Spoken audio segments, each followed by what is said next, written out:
បាទអនុញ្ញាតគ្រប់នឹងជំរាបសួរពុកម៉ែបងប្អូនបាទអរគ្នាបាទស្រាប់ថ្ងៃទី16បាទថ្ងៃនេះបាទថ្ងៃទី16ខែ10បាទសម្រាប់ថ្ងៃនេះផងដែរបងប្អូនក៏មានតម្រុយល្អ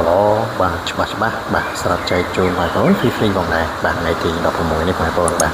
ហើយបងប្អូនដែលបានចូលតាមដានទស្សនាហើយកុំភ្លេចជួយចុច like ចុច subscribe បាទ channel បងប្អូនមួយផងបងប្អូនណាបាទហើយបងប្អូនក៏សូមអរគុណបាទសម្រាប់បងប្អូនដែលបានជួយចុច like និងចុច subscribe បាទ channel បងប្អូនផងដែរបាទហើយម្សិលមិញបាទនេះជាតម្រុយរបស់យើងម្សិលមិញថ្ងៃទី15បងប្អូនបាទតម្រុយរបស់យើងម្សិលមិញថ្ងៃទី15បាទម្សិលមិញគឺបងប្អូនឲ្យបងប្អូនស្រូវហើយនឹងកៅបាទកៅគឺបងប្អូនឲ្យកៅ3កៅ8បាទម្សិលមិញវាចេញកៅ8មួយលេខហើយបាទវាមកត្រឡប់89ទៀតបងប្អូនបាទសម្មិញបាទតម្រុយរបស់យើងបាទបានរហូតដល់2គ្រាប់បាទ98 89បានទាំងពីរបងប្អូនសម្មិញបាទថ្ងៃទី15បាទសម្មិញថ្ងៃទី15បាទឥឡូវយើងចូលទៅកាន់តម្រុយរបស់យើងសម្រាប់ថ្ងៃថ្មីថ្ងៃនេះបាទថ្ងៃទី16បងប្អូនបាទខែ10បាទ2025បាទម៉ោង4ម៉ោង6បាទចំពោះតម្រុយថ្ងៃនេះបាទស្រាប់លេខតូចបាទលេខតូចថ្ងៃនេះបាទគឺយើងមានដូចជាខ្ទង់30ហើយ50បាទណា30បាទ30មានដូចជា38 39 63 58 59ហើយស្រាប់អស់ខ្ទង់យើងអស់30ណា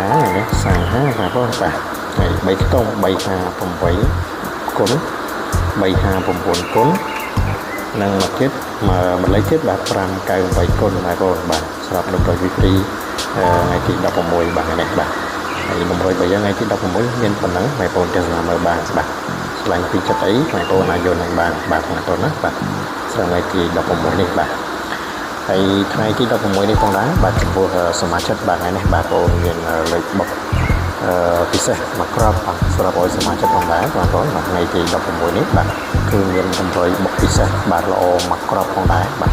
សម្រាប់ឲ្យសមាជិកបាទថ្ងៃទី16នេះបាទហើយសម្រាប់លេខបុកពិសេសបាទថ្ងៃទី16នេះបាទគឺមានតែមួយក្របទេបាទសម្រាប់តម្រុយបុកពិសេសថ្ងៃនេះមានតែមួយក្របទេបាទហើយក៏ឲ្យសមាជិកបុកយកតែមួយអស់ដែរបាទពិសេសមែនតើបងប្អូនថ្ងៃនេះបាទមួយក្របហើយបាទបុកយកតែមួយអស់ទៀតបាទពិសេសខ្លាំងមែនតើបាទសម្រាប់តម្រុយបុកពិសេសសម្រាប់ឲ្យសមាជិកថ្ងៃនេះបងប្អូនបាទហើយបងសូមបញ្ជាក់បន្តិចបងប្អូនបាទចំពោះតម្រុយបុកពិសេសនេះគឺបងមានសម្រាប់តែសមាជិកទេបងប្អូនបាទគឺមានសម្រាប់តែសមាជិករបស់បងតែប៉ុណ្ណោះបងប្អូនបាទហើយចំពោះសមាជិកបងប្អូនបាទគឺសមាជិកខែបាទគឺបងមានតម្រុយបុកពិសេសសម្រាប់តែសមាជិកខែរបស់បងតែប៉ុណ្ណោះបងប្អូនណាបាទចឹងសូមបងប្អូនដែលមានបំណងបាទចង់សុំតម្រុយពីបងប្អូនបាទយកតលេងមុនត្រូវចាំជូនសគុណតាមក្រោយអាហ្នឹងគឺបងអត់មានទេបងប្អូនណាបាទ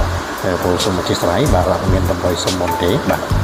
ចំពោះតម្រុយបុកពិសេសនេះគឺមានសម្រាប់តែសមាជិករបស់បងតែប៉ុណ្ណោះបងប្អូនណាបាទគឺមានសម្រាប់តែសមាជិកទេបងប្អូនបាទចឹងបងប្អូនសូមការអធិស្ឋានផងសម្រាប់បងប្អូនដែលចង់